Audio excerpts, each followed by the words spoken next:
Welcome to National Parks Traveler, where we explore the national parks and the issues that involve them.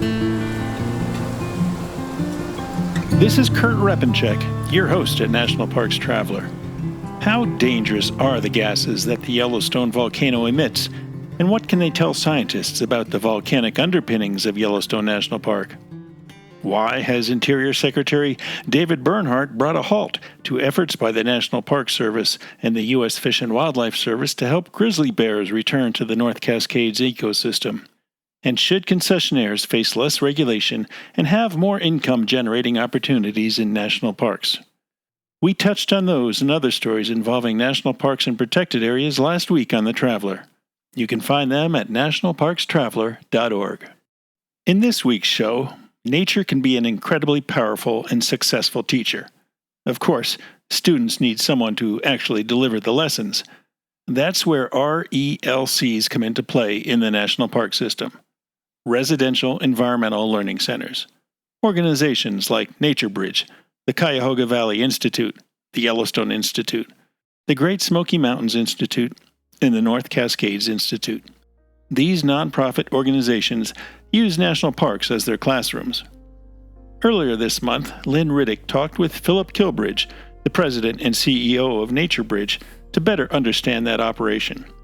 Today she visits with Saul Weisberg, who helped found the North Cascades Institute back in 1986. After their conversation, we question why the National Park Service is making substantial funding cuts and programmatic changes to the highly regarded and successful Sea Turtle Science and Recovery Program at Padre Island National Seashore.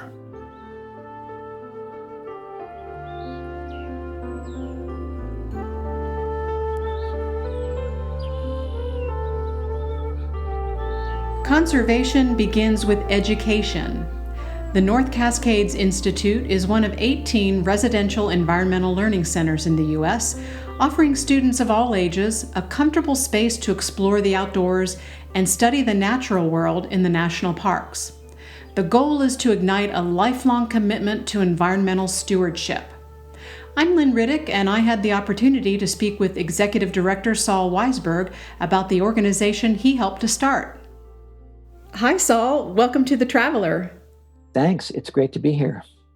The North Cascades Institute is a nonprofit conservation organization founded in 1986. You were a co-founder. The organization provides outdoor environmental learning and leadership experiences for all age groups, focusing on the North Cascades ecosystem of the Pacific Northwest. You are headquartered in Sedro-Woolley, Washington, and your organization has earned 16 four-star ratings from Charity Navigator, the highest rating possible. Tell me about your driving philosophy, Saul. Well, I guess the core is the first thing you said. We're a conservation organization that uses education and outdoor learning as our primary tool. So what we try to do is inspire environmental stewardship through transformative learning experiences in nature. And some of those might look like what you would expect when you talk about outdoor education, small groups of kids in the field with an instructor.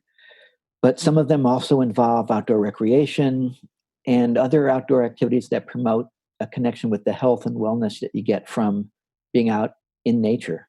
And because we also do some advocacy work, it also includes things that we think are critical, particularly now, around environmental justice, access to public lands, and pushing back against the inequities that mean that some people get to public lands and national parks much more often than others.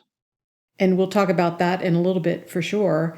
In a typical year, and we know that this is not a typical year, your institute educates some 12,000 people, and you measure in terms of learning days, of which you have had 27,600 learner days total. Guessing that's last year. Give me a sampling of the programs you offer and an idea of what some of the ones you think make the biggest impression. When we started in 1986, we began with adult programs, adult field seminars, birds, butterflies, geology, watercolor painting. short 2 to 3 day programs that would get people outside. And it became apparent really quickly in the first couple of years that if we really wanted to impact a change on the land itself, on conservation, we needed to be reaching out to kids as well. So this year, 2020, we're celebrating the 30th anniversary of Mountain School, which is sort of our flagship school program, a program that's focused on fifth graders and brings the whole class out to the North Cascades to our residential environmental learning center in North Cascades National Park. So back in the beginning, we had a small number of adult programs, and then we had this mountain school program. And it seemed like for a while, almost every year or two, we were adding another program because we had all these cool ideas and the public was responding. And the more people we talked to, they'd say, hey, what about this? What about a summer program? What about a backcountry program for high school students? What about a middle school program? What about families? And so we offer a really wide range of programs. I would guess that the ones that take up the most of our attention right now are the Mountain School fifth grade program, a program called Youth Leadership Adventures, which is a summer high school program which involves 8 and 12-day programs in the backcountry of the national park and the Baker Snoqualmie National Forest. And that focuses on leadership, environmental awareness, environmental literacy. But all of our programs have this really strong emphasis on community. I'd say in some ways our business model is bringing people together for shared experiences outside. Tell me a little bit more about the Mountain School program that you operate for fifth graders. What's on a typical agenda for a day or a week there? The goals of the Mountain School program are 4 big goals, really. We're trying to connect kids and their fellow classmates to the outdoors through cooperative learning. We're trying to inspire kids to continue learning and connecting with the natural world, particularly after the program experience with us, because otherwise it's just sort of a Disneyland-like, moment in time. We really want this to be integrated throughout the school year by the teachers. And then a lot of the program is just providing a deep knowledge of the North Cascades ecosystem and the scientific processes in it. So that's weather and climate, natural and cultural history, adaptations of plants and animals, so that kids feel at home and then and know the names of the things that they see, maybe not in their own backyard, but actually maybe in some cases they do, but that they see the North Cascades perhaps as part of the neighborhood, not just some place that's far away. And then the last goal really is supporting the schools that we work with and all the school districts in meeting the state and national education standards, particularly in science. And I want to ask you a little bit more about the Youth Leadership Adventures program that you offer. Describe what goes on in that program. These are high school kids, and they're at a point in their lives where they are just ready to think about what's next for them. And for many of them, they'll be entering their senior year. They're trying to make decisions. Do they go to college? Do they get a job? What's ahead for them? The youth leadership kids are mostly kids. More than half of them have never participated in an outdoor program before. They're almost all received scholarships to come on the program. It's, I think, almost 60% people of color. And most of them would be first-generation college students. So the experience for them is what the kids tell me is it's about getting away from the cliques and confines of high school, where you're valued and judged by on so many things that they discover when they're out in the woods with kids they don't know, how quickly those things fade away. And so I see it as a program that really builds kids' confidence in themselves, helps create a sense of place, focuses on leadership skills and a lot of stewardship skills. They leave knowing how to take care of themselves and of each other and of the place where they live. And I'm also curious about the Mount Baker Snow School. What's that all about? And are there a lot of other programs out there that take kids into a snowy environment to learn? There are other snow schools around the country.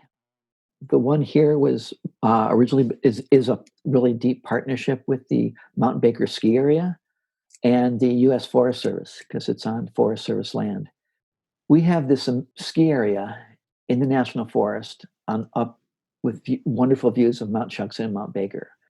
The majority of the kids who can look up and see Mount Baker or Mount Shuksan from their homes, the kids who live in Whatcom County that surround the mountain, rarely, if ever, get up there. They may be limited because they can't afford skiing.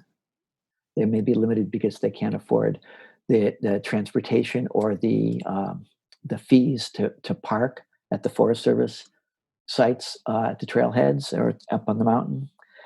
And we and the Mount Baker ski area really believe that this is an incredible opportunity to get middle school kids up to understand this landscape, and particularly in winter.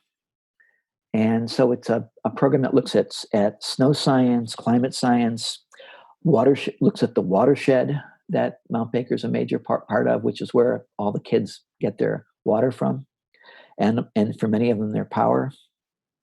And so it's a snowshoe-powered exploration during the midweek when the schools can come up in the school bus. And it's been growing really organically, but it's been really popular because it's fun. It's a great thing for kids to do during the school week, but it also connects them to a place that many of them don't get to visit. Where do you get your students? What school districts in the area? And then where do your adult students come from as well? We subsidize our youth programs pretty heavily through fundraising. And we focus on public schools, although not exclusively, but primarily public schools, and primarily in the west side counties that make up and surround the North Cascades. So that would be Whatcom, Skagit, Snohomish, down into King County, where Seattle is. And then a smattering of schools from the east side of the mountains as well, although it's often a little bit longer drive for them. And we focus on school districts rather than individual schools. We started with individual schools. If we had a teacher who just wanted to do this, they came. And then the schools, particularly the Bellingham School District, pushed back on us a little bit because they said, some of the schools in the district raising the funds for the schools portion of the cost, which was already subsidized, was pretty easy. The parents could write a check. And for some of the schools, they couldn't. And so we've really focused on working with districts to educate them and help them understand that if they want kids to come, all the kids should come at the fifth grade level or whatever level they're choosing.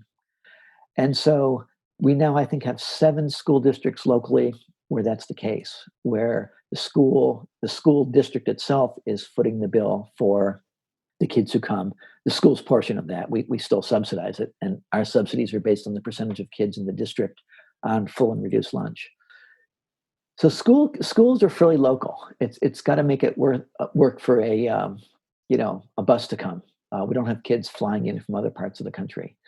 However, our adult programs much wider throughout the entire Puget Sound and Greater Seattle area, probably from 2/3 of the states, although most of our numbers are Washington State and Pacific Northwest. A goodly number from year to year from British Columbia in Canada, although of course not now with the border being closed. And because we work in national parks and forests, which are federal, even though we market primarily in the Northwest and Washington State, we do see ourselves as serving a national audience because the parks belong to everyone. Tell me about your educators. Where do you find them?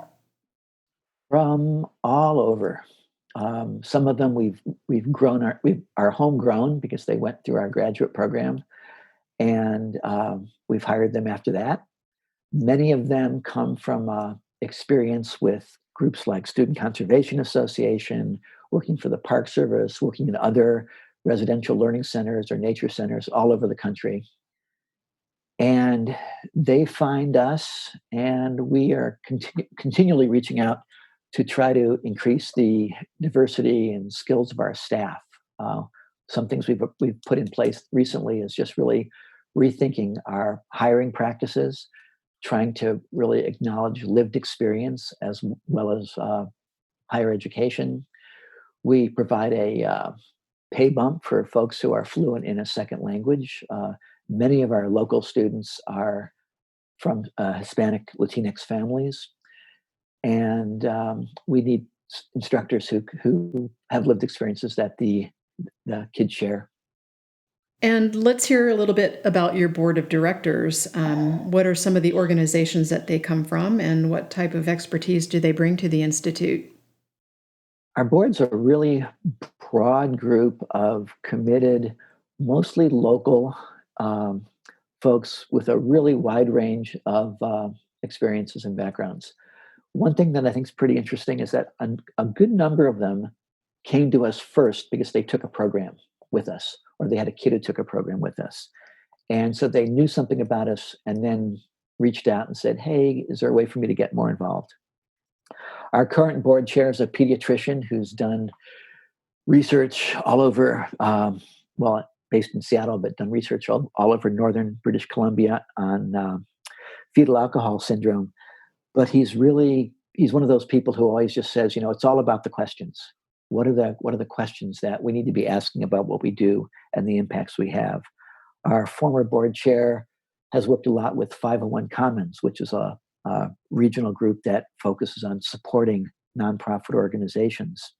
We have another board member who's the chair of Huxley College of the Environment at Western Washington University, which is interesting because our founding chair back in 1986 was the dean at Huxley College at that time, John Miles.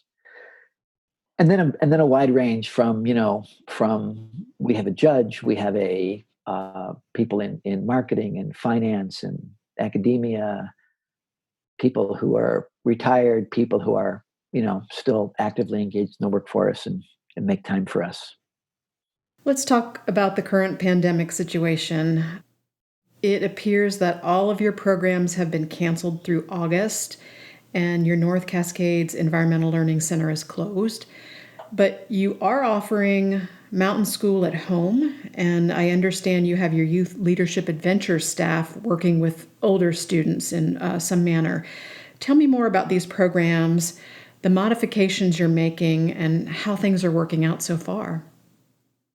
Strategic planning now means we're looking out, 3 to 4 weeks ahead. It's not as strategic as we would like. And that shows itself the greatest in trying to not get too far ahead of what the science is telling us about this pandemic or lag too far behind. We're trying to take care of our staff, we're trying to take care of our students, and we're trying to keep balance between let's just, mothball everything or versus let's keep everything going and draw down our reserves too much. We ran 2 weeks of mountain school this spring before the schools closed. And we kept our staff on for 2 more weeks after that. And then we had to furlough most of our kind of sort of frontline and educational staff as those programs stopped and the revenue stopped. But we did transition to do mountain school at home, which has been a series of lessons, videos, different kinds of experiences that we have been putting out and we're going to continue to put out. And they've gotten great response from teachers and parents who've been using them in all kinds of different ways. It's been really exciting to see kids' responses to some of the videos that are out there talking about their experience at mountain school in the past, or how excited they were to come this spring, or they're really excited because they know they get to come next spring. So it's been really tricky. We have benefited because we've got some great partners. And one of those is Seattle City Light, who was involved in helping fund the North Cascades Environmental Learning Center as mitigation for some of the Skagit dams.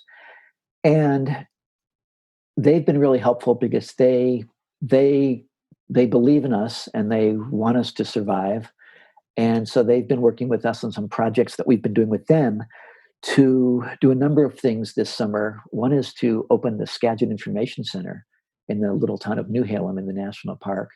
So we are opening that, I think, next week on the 26th, which will be a little small bookstore, retail store for us, but also a place to give out information about the North Cascades to all the people who are traveling on Highway 20.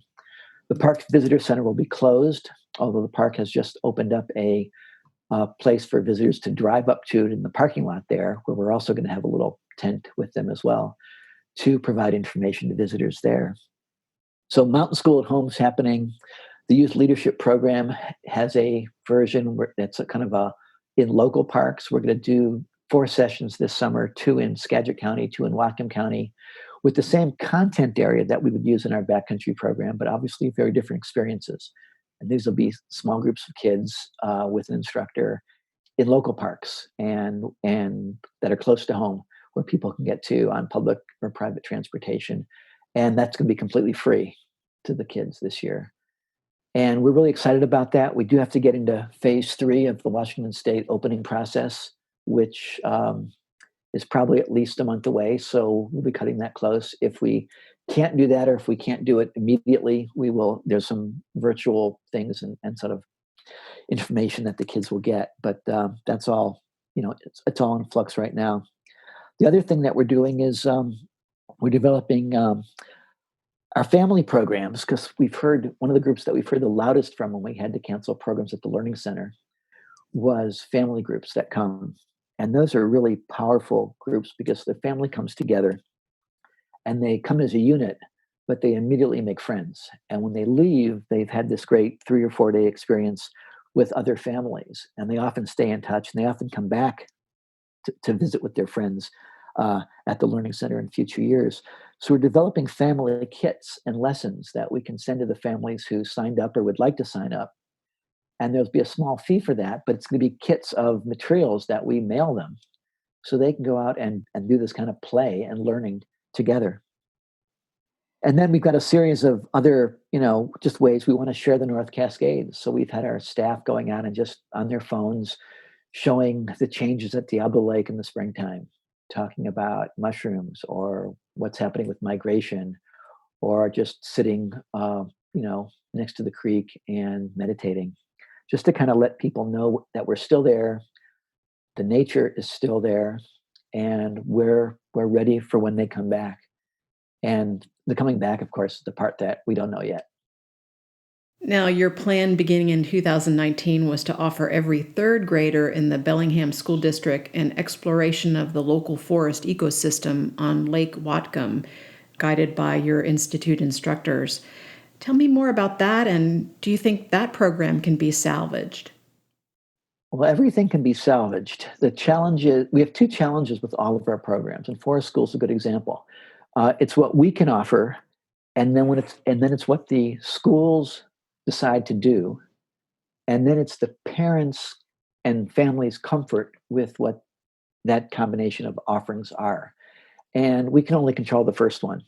So we have models of how we can operate all of those programs in different kinds of ways. Some of them we just don't believe that a virtual experience is really worth the effort, especially if it's sort of a one-off. Forest School is a good example. This will be our 3rd year of Forest School after piloting it the last 2 years. And it was canceled this spring when the schools closed. And we were hoping that the schools would come back in the fall for that. And the other districts that were interested did not want to start a new program with all the uncertainties around the fall.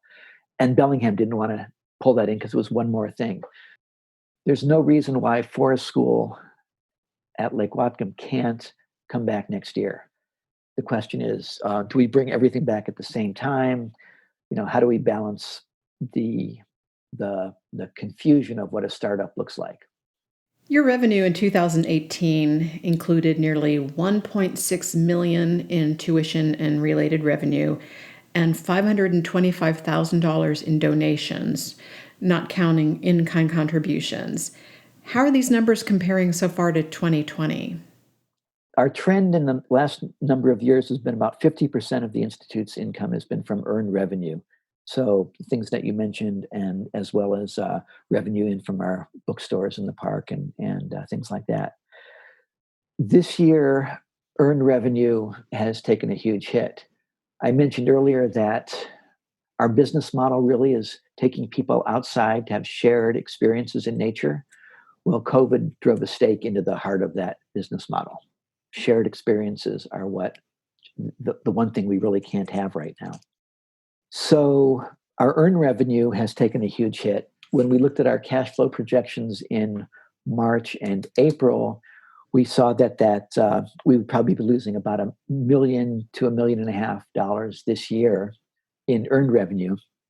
Obviously, that's something we can't make up just through fundraising. Of course, we do have some savings with, as you know, staff are furloughed. We're not serving, meals. We don't need our housekeeping and food service staff. I mean, there's definitely things that make that not as dire as it sounds. And we have built strong reserves over the years.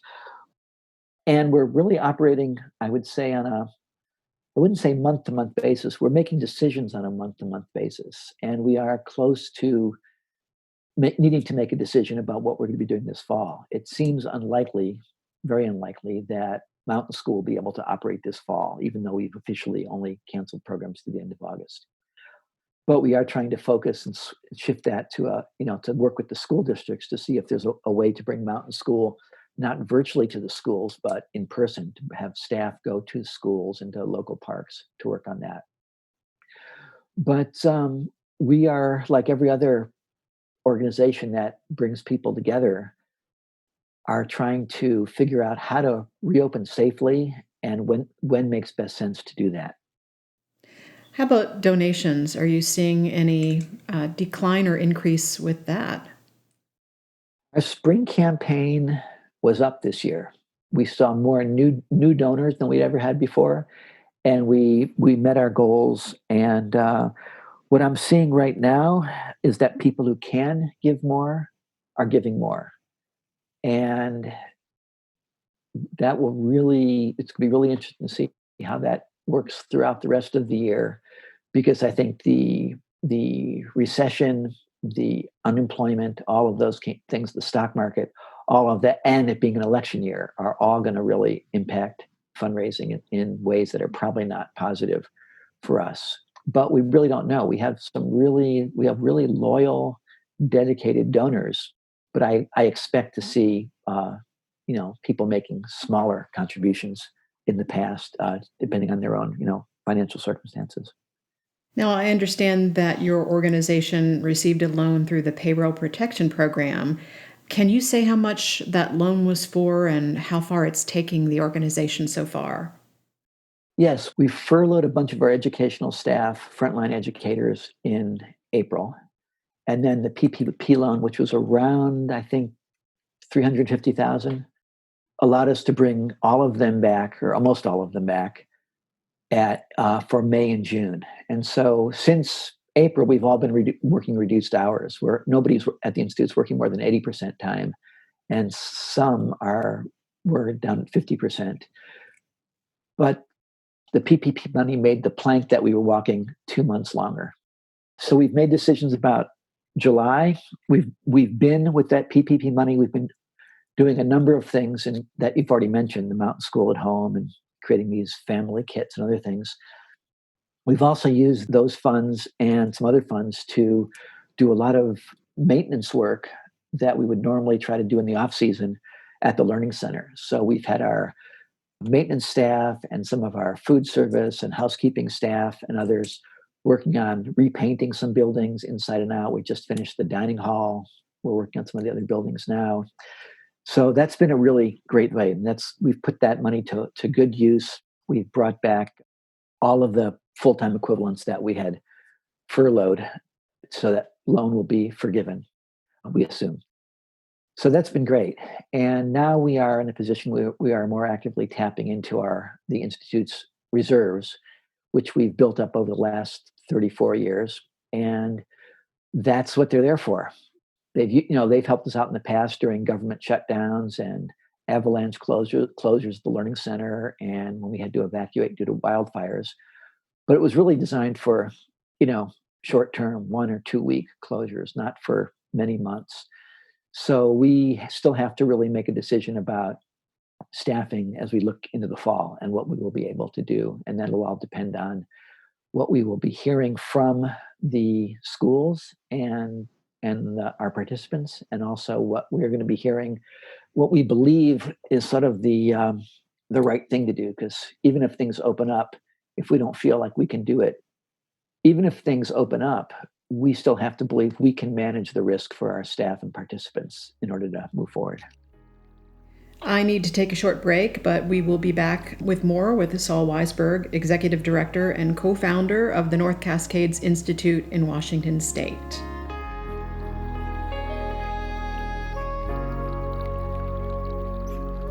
Listener and reader support make National Parks Traveler possible every day of the year. If you enjoy the Traveler's content, please consider a donation via nationalparkstraveler.org. Acadia National Park is one of the 10 most popular national parks in the United States. It's also one of the smallest and most vulnerable. That's why Friends of Acadia exists. Friends of Acadia is an independent organization of passionate people inspiring those who love this magnificent park to make a real and lasting difference for Acadia. You can make a difference at friendsofacadia.org. The Grand Teton National Park Foundation is a private, nonprofit organization that supports projects that protect and enhance Grand Teton National Park's cultural, historic, and natural resources. By funding initiatives that go beyond what the National Park Service could accomplish on its own, Foundation donors improve the visitor experience and provide benefits to the national park system for decades to come.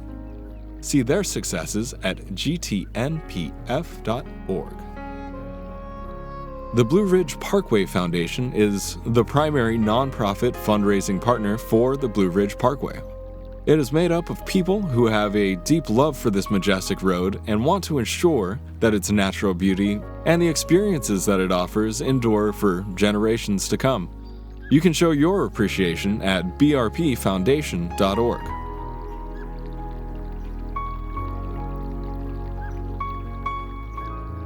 I'm talking with Saul Weisberg, who is Executive Director and co-founder of the North Cascades Institute.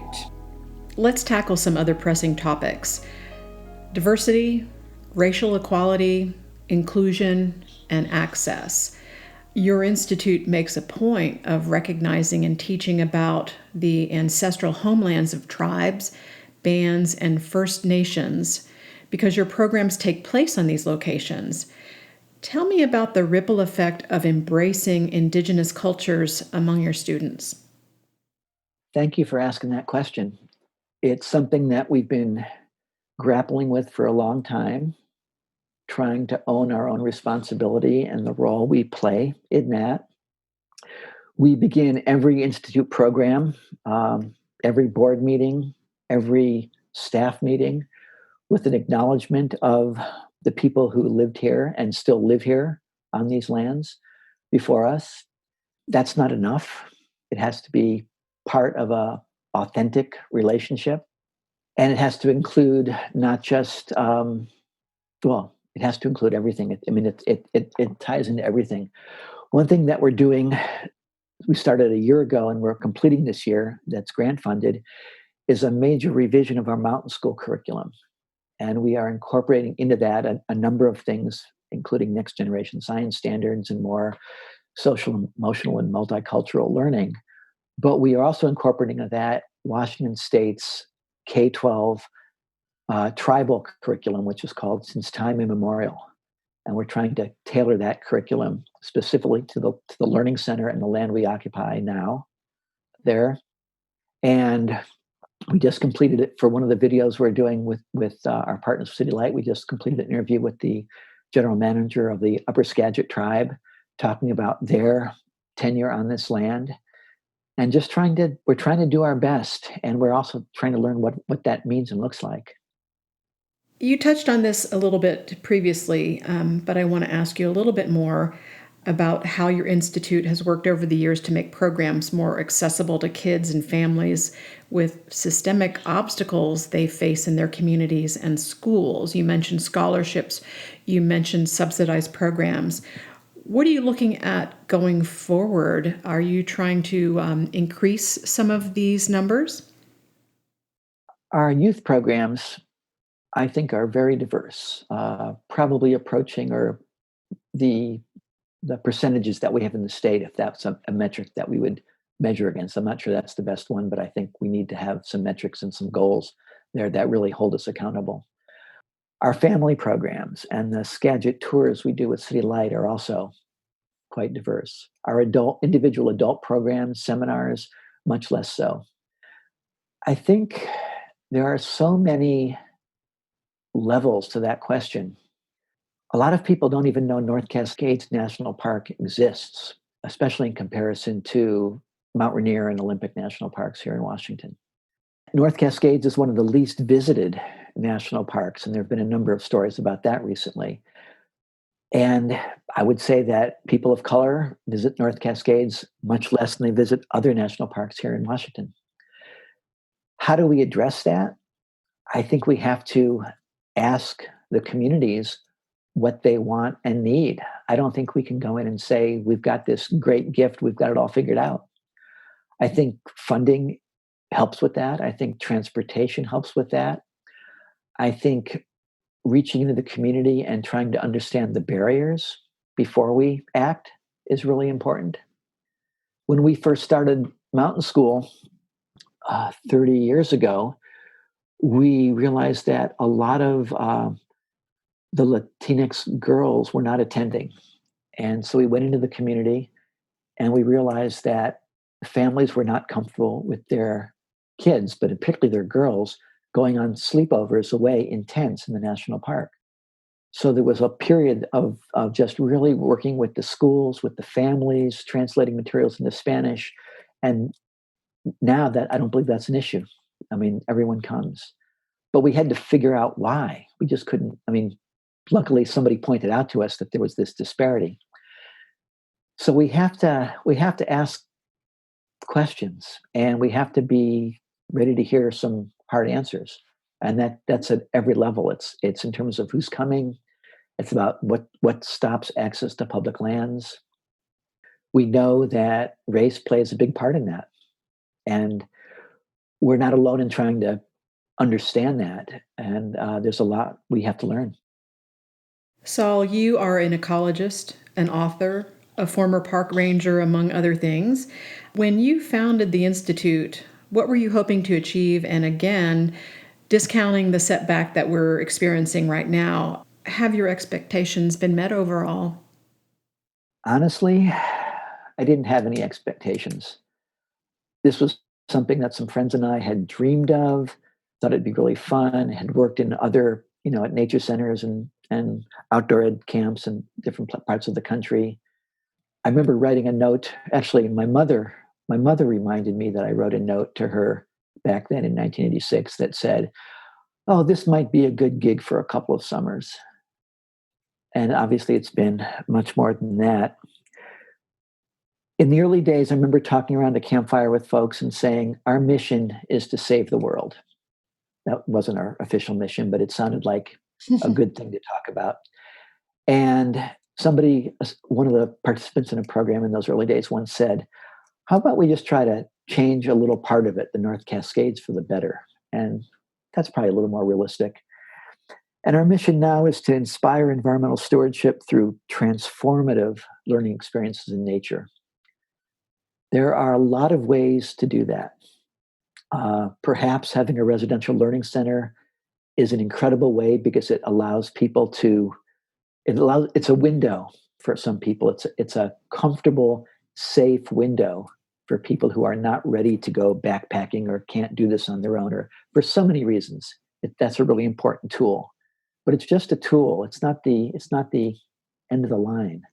We're talking about taking more programs into schools right now because the kids can't come to us.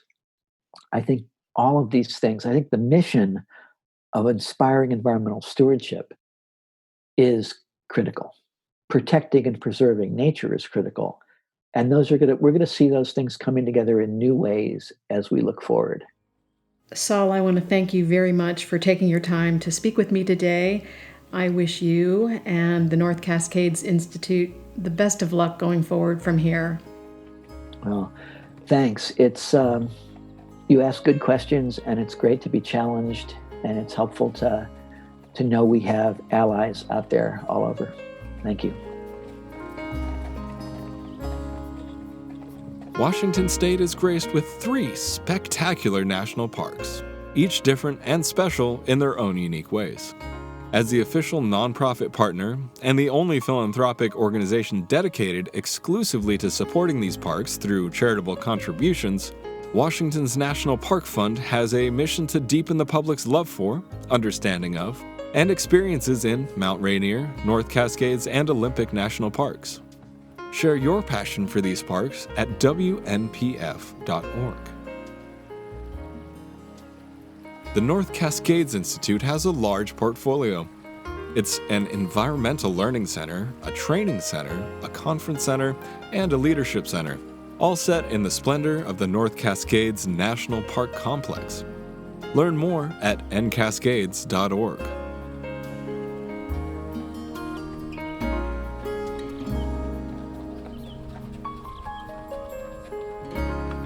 And now, a commentary.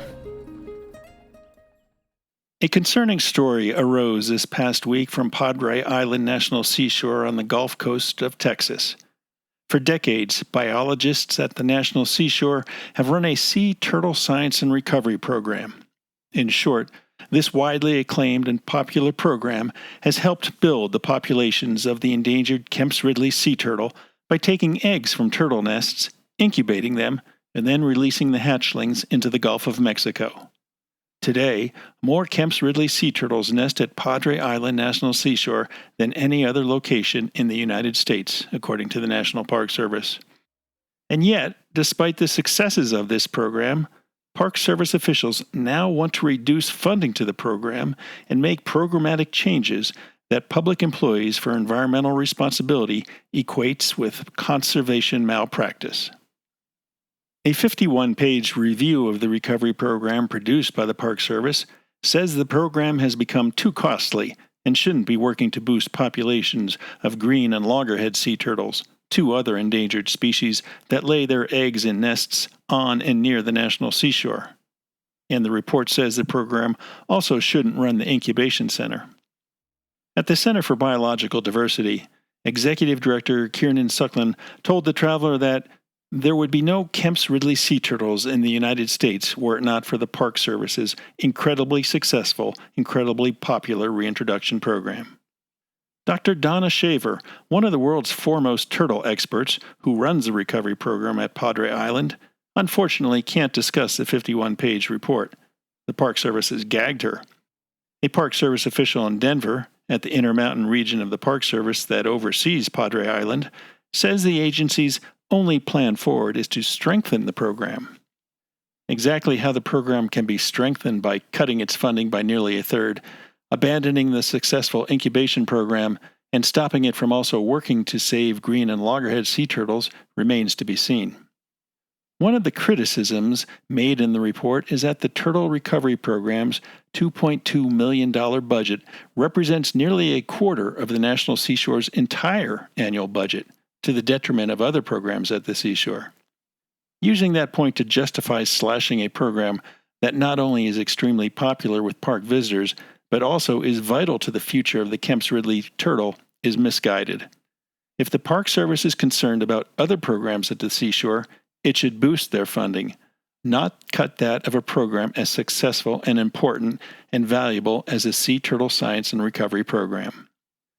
Not only does this program under Dr. Shaver boost the populations of endangered sea turtles, but research conducted by her team includes satellite tracking of Kemp's Ridleys, analyzing the effects of egg incubation temperatures on sex ratios of hatchlings, and studying the foraging ecology of juvenile green sea turtles.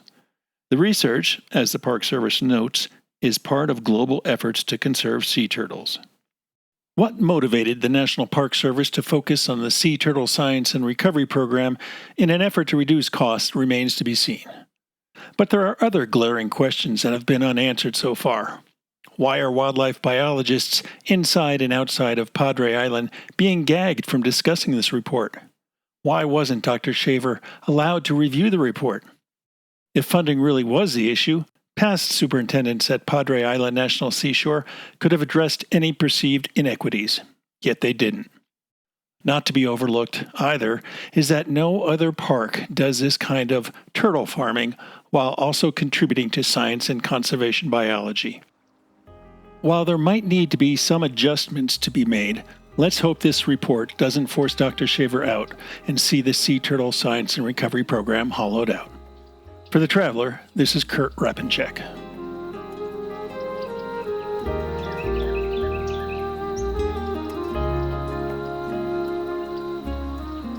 That's our show for this week. In the weeks ahead, we'll be asking for your support. National Parks Traveler depends greatly on its listeners and readers to enable us to bring you the latest news about the parks and help you make the most out of your national park vacation. Please make a tax-deductible donation today. You can find a donate button at nationalparkstraveler.org on the right side of the green menu bar. Too many news organizations are falling by the wayside these days due to changing patterns in advertising and the belief that if it's on the internet, it should be free. We certainly hope to keep our articles free to all comers, but economic times are very tight, and ensuring the future of Traveler would be greatly enhanced with your help. Thanks in advance. For The Traveler, this is Kurt Repenchek. The composers and musicians at Orange Tree Productions have created a unique collection known as the National Park Series that has grown to include more than 30 CD titles. Composed against the backdrop of a park's sounds of nature, these musical scores will connect you with these beautiful places and take you there, at least in your mind. This collection is the #1 selling national park audio series in the world and provides the background music for National Parks Travelers podcast. Visit them at orangetreeproductions.com. National Parks Traveler is a 501c3 nonprofit media organization that provides daily editorial coverage of national parks and protected areas. Traveler's coverage is made possible by reader and listener donations. Visit us at nationalparkstraveler.org.